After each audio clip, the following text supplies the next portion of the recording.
Hi there, this is Dale with Your Pink Friend. I tend to be a very optimistic person.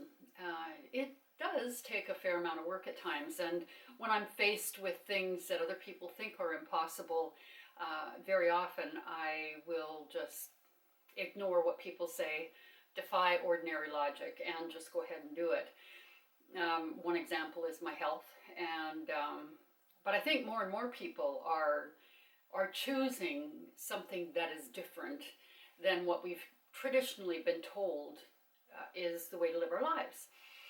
And the other day I was at a networking event, and the part of the exercise was to introduce ourselves, explain a little bit about our business, and just share a little bit about ourselves.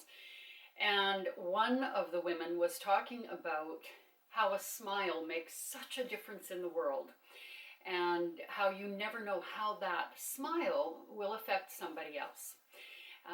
That it could make a huge difference in an otherwise very drab and sad day for someone.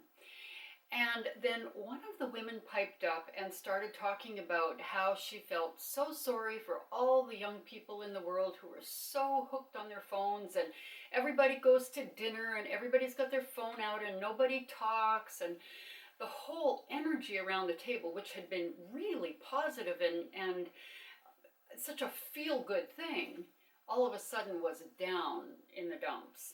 And I was absolutely shocked, because within a second of her making that comment, everyone else at the table, 6 other women, there were 8 of us including myself, 6 other women piped up with a negative story about cell phones and social media and stuff like that. And I was blown away at how quickly that comment could destroy the atmosphere.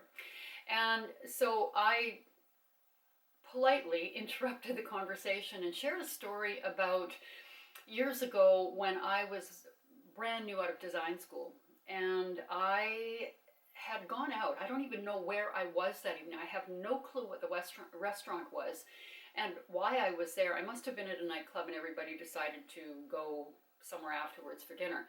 And there was a man sitting next to me.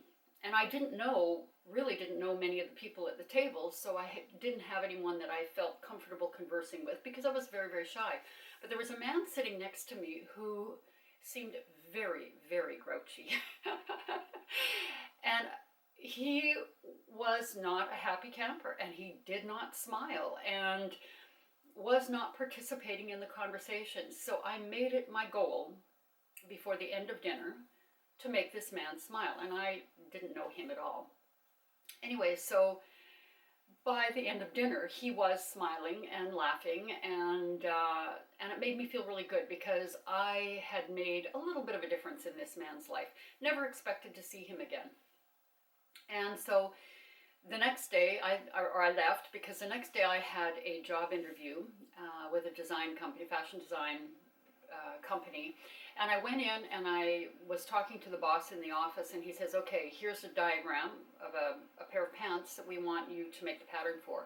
So you've got half an hour, go make the pattern, and when you're done, bring the pattern back. We'll have a look and decide whether or not you're skilled enough for us to hire. So I went and I did my pattern and walked back into his office within the half hour and handed him the pattern. And there was a man standing with his back to me. And so I had a little bit of a conversation with the gentleman at the desk who was looking to hire me, and all of a sudden the other man turned around. The man that turned around was the man that was sitting beside me at dinner the night before. And was I shocked. But I'll tell you something, that changed the whole course of the interview, because he was a silent partner in the business.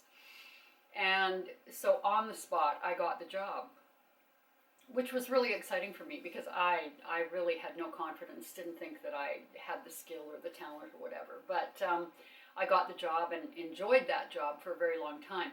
The interesting thing was that this man, even though he lived in California, I would run into him for about 3 years in a row. I ran into him in a random hotel or restaurant in Vancouver, just long enough to say hi, and to me, it's an indicator of long story, to make a very short point, is that what we put out, we draw back into our lives. And I know people say that's a bunch of hogwash.